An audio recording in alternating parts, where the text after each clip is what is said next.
Yo, selamat datang di channel Warga Anime, warganya para wibu sedunia. Dan masih bersama Mr. Q di sini. Pada kesempatan kali ini, Mr. Q akan menceritakan alur cerita manhwa Solo Leveling Ragnarok chapter 42 sampai chapter 43. Di mana kita akan diperlihatkan Suho yang telah mendapatkan quest yang gak masuk akal. Dan kita juga diperlihatkan Suho yang kena mental setelah dibunuh dirinya sendiri beberapa kali. Dan langsung saja, tanpa basa-basi lagi, mari kita mulai.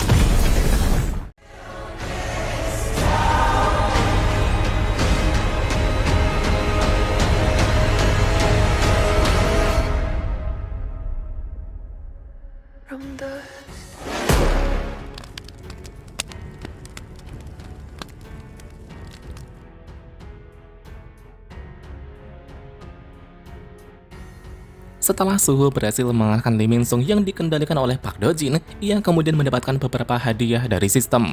Karena Suho telah mencapai level 40, ia mendapat pesan yang membuatnya tertarik. Itu adalah tawaran Class Advancement Quest atau misi kenaikan kelas. Melihat itu, Suho berkata, slot kelas yang selama ini kosong sepertinya akan terisi. Dan berikut adalah status window Suho saat ini. Di saat Suho sedang membaca pesan dari sistem, ternyata ada seseorang yang sedang mengamati Suho dari kejauhan. Dan ternyata, sosok yang mengamati Suho dari jauh itu adalah Hunter Park Do Jin atau Apostle Italim yang sedang terbang di udara. Do Jin yang sebelumnya dikalahkan Suho itu pun tersenyum dan berkata, sepertinya aku lengah, tak sangka topeng hitam memiliki potensi sebesar ini. Kau harus menjadi salah satu dari kami. Dan segera setelah itu, Do Jin kemudian mengaktifkan salah satu kemampuannya, Scales of Equivalent Exchange. Itu adalah kemampuan untuk menukar sesuatu yang ia punya dengan hal yang setara. Dan pada saat itulah, Do Jin menukar energi kehidupan para pengikutnya di dekat sini menjadi magic powernya. Semua hunter yang menggunakan Stardust di wilayah ini pun tumbang seketika. Energi kehidupan mereka telah diserap di dalam diri Do Jin dan diubah menjadi magic power. Setelah magic powernya terisi kembali, Do Jin kemudian merapatkan kedua tangannya dan menciptakan sebuah busur sihir dengan aura yang menyala. Tangan kirinya kemudian perlahan menarik anak panah dengan inti Star Fragment. Ia pun tersenyum sambil mengunci Suho yang menjadi target utamanya. Sedangkan di satu sisi, Suho sama sekali tak menyadari ancaman yang sedang mengincarnya. Beru kemudian mendekati mayat Lee Min Sung dan berkata, anak muda, apa sekarang aku bisa memakan Lee Min Sung untuk melihat ingatannya tentang keberadaan Apostle Italim? Suho menjawab, baiklah, aku akan mengandalkanmu, Beru. Suho menatap Lee Min Sung dan bergumam, apa Lee Min Sung membenci dunia setelah Great Cataclysm? Jika aku tidak menjadi player, aku mungkin... Sebelum Suho menyelesaikan kata-katanya, tiba-tiba hal mengejutkan terjadi. Sebuah Star Fragment kini telah melesat dengan kecepatan yang sangat cepat hingga menembus ke dalam perut Suho. Beru, Esil, dan Grey yang melihat itu pun sangat terkejut. Dalam hati Suho berkata, dari mana datangnya serangan ini? Sedangkan dari kejauhan, Do Jin telah berhasil melepaskan Star Fragment dengan kecepatan yang luar biasa tepat mengenai Suho. Dengan senyum jahat di wajahnya, ia yakin bahwa otoritas kegelapan akan berada dalam kendalinya. Dan pada saat itulah, Star Fragment yang masuk ke dalam perut Suho itu pun mulai bereaksi. Dan di saat yang sama, Suho kini telah merasakan rasa sakit yang luar biasa. Ia merasa ada sesuatu yang mencoba merasuki pikirannya. Karena Suho telah terkena status abnormal, pasif efek longevity mulai aktif untuk menghapus efek status abnormal tersebut. Namun sistem mengatakan bahwa penghapusan status abnormal telah gagal. Longevity mengidentifikasi bahwa status abnormal ini mirip dengan infeksi Mistborn. Penghapusan berdasarkan data infeksi Mistborn pun dimulai kembali. 3, 2, 1, gagal. 3, 2, 1, gagal. 3, 2, 1.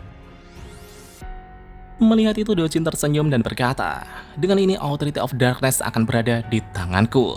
Namun sesaat kemudian, ekspresi Do Jin berubah seketika. Ia menyadari bahwa koneksinya dengan target telah terputus. Dan ternyata, efek Star Fragment telah dihapuskan. Analisa status abnormal telah selesai. Status abnormal berhasil dihapuskan oleh passive skill Longevity. Sistem restoration dimulai. Melihat kondisi Suho yang sekarat, Beru, Esil, dan Gri pun sangat cemas. Mereka yang panik itu pun bertanya, "Anak muda, apa Anda baik-baik saja? Anak muda, anak muda." Namun Suho tak bisa mendengar teriakan mereka. Dalam hati ia berkata, "Sekarang aku harus menggunakan bayangan untuk menutup luka ini. Tapi, kenapa HP ku terus berkurang drastis? Kalau begini terus, aku bisa mati. Tidak, pasti masih ada jalan." Ketika HP Suho hampir mencapai angka 0, Suho dengan tubuh gemetar segera menekan jendela sistem dan menerima Class Advancement Quest yang telah ditawarkan oleh sistem. Begitu ia menerima quest itu, sebuah gate tiba-tiba muncul di hadapan Suho. Pesan dari sistem muncul, hanya player yang bisa memasuki Class Advancement Quest. Untuk progres yang lancar, Esil dan yang lainnya akan dipindahkan menuju Shadow Dungeon. Dojin yang melihat gate itu pun bingung dengan apa yang sedang terjadi. Dan segera setelah itu, gate itu pun menyerap Suho dan yang lainnya seketika. Suho pun tak bisa melihat apapun dan segalanya berubah menjadi gelap. Apa aku mati? Tidak, aku masih bisa merasakan rasa sakit di pipiku. Ketika Suho mulai membuka matanya, ia tiba-tiba sudah berada di suatu tempat seperti dungeon yang tak asing baginya. Ini adalah dungeon yang pernah Suho kunjungi di masa lalu. Suho sedikit terkejut dan berkata, "Tempat ini, jangan bilang."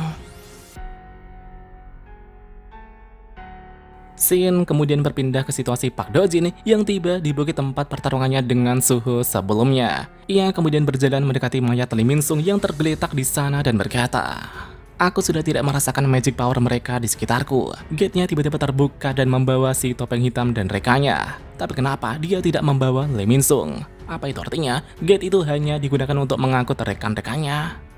Shadow dan si topeng hitam itu. Setiap kali aku melawan mereka, entah kenapa semuanya menjadi kacau. Tapi ini menarik. Dojin pun tersenyum dengan senyum tipis. Shin kemudian kembali ke tempat Suho berada, di mana ia sedang melakukan handstand dengan satu tangannya. Sambil melakukan itu ia berkata, "Lubang di perutku sudah pulih total. Tubuhku juga mulai terasa nyaman. Tapi masalahnya adalah, aku tidak bisa menggunakan kunci menuju Shadow Dungeon dan melakukan bone skill." Suho kemudian mulai berjalan sambil melihat sekitarnya. Ia berkata, "Sepertinya tempat ini adalah dungeon tutorial waktu itu. Dungeon yang diciptakan ayahku untukku. Diriku yang berlatih di sini memang sudah hilang, tapi bekasnya masih tersisa. Namun berbeda dengan sebelumnya, sekarang tidak ada musuh yang bisa kukalahkan untuk naik level. Bahkan tidak ada senjata yang bisa kugunakan. Sial, kenapa item Vulcan Horn harus hancur sekarang? Tidak ada senjata yang bisa kugunakan. Dan kenapa detail questnya belum muncul juga? Jika aku harus naik tower lagi, apa aku harus menyelesaikan ini tanpa senjata dan bone skill? Tapi kenapa tempat ini terasa aneh sekali? Tempat ini memang pernah kulihat, tapi di saat yang sama, ini berbeda dengan apa yang kulihat sebelumnya. Dan ada bagian di mana distorsi terus terjadi di beberapa tempat. Ketika Suho terus berjalan menyusuri tempat ini, Suho menemukan sebuah pintu besar di pinggir jalan. Suho yang melihat itu pun sangat heran kenapa ruang bos ada di pinggir jalan begini. Tapi aku jadi bersemangat. Begitu aku menyelesaikan quest ini, aku pasti bisa bertambah kuat. Suho kemudian mulai membuka pintu tersebut dan bergumam. Di tutorial sebelumnya, lawan pertamaku adalah seorang kesatria yang bernama Igris.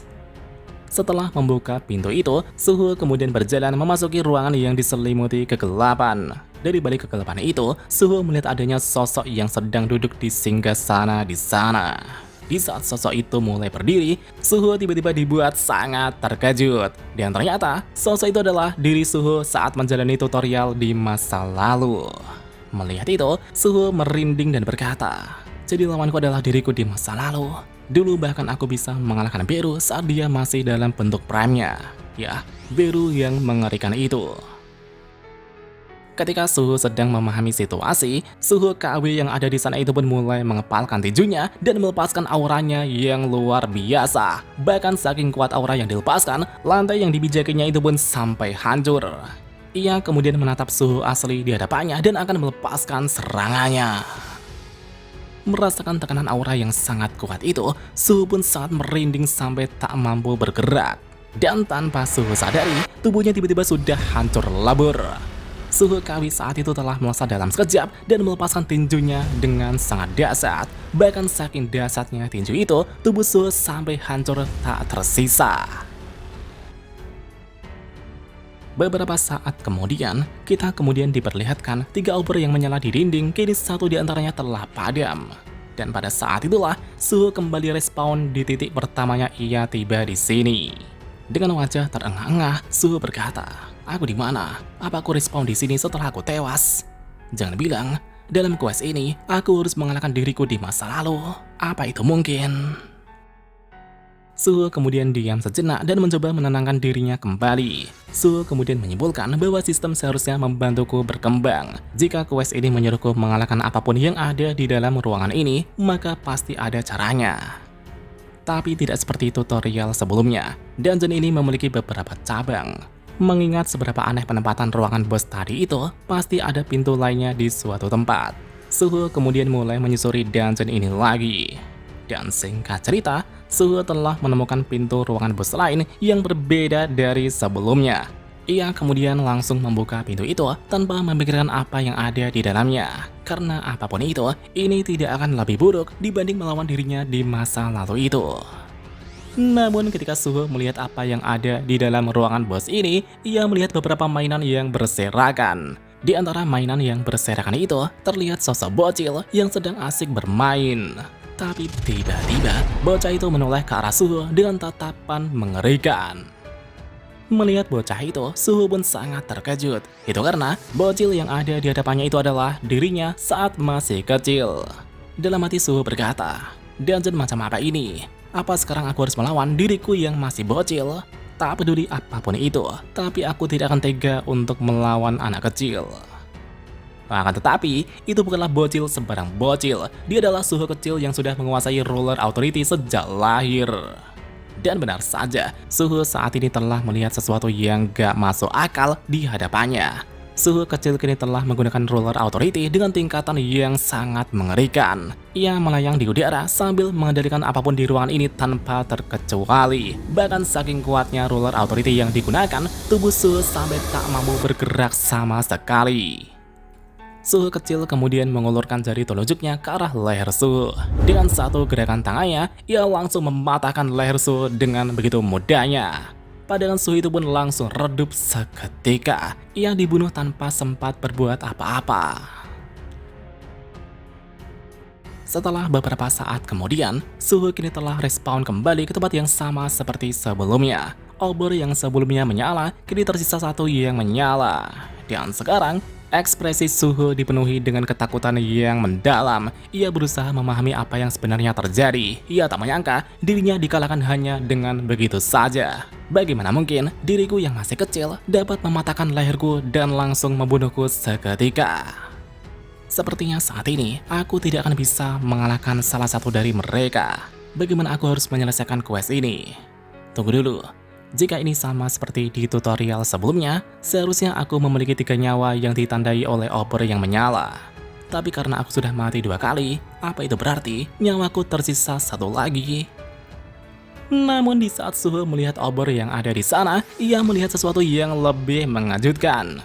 Di sepanjang dinding tempat dirinya respawn, ternyata bukan hanya 3 obor yang berjejer, melainkan puluhan, ratusan hingga ribuan. Obor-obor itu pun tak terhitung jumlahnya. Suho yang melihat itu pun sangat tercengang hingga berkeringat dingin.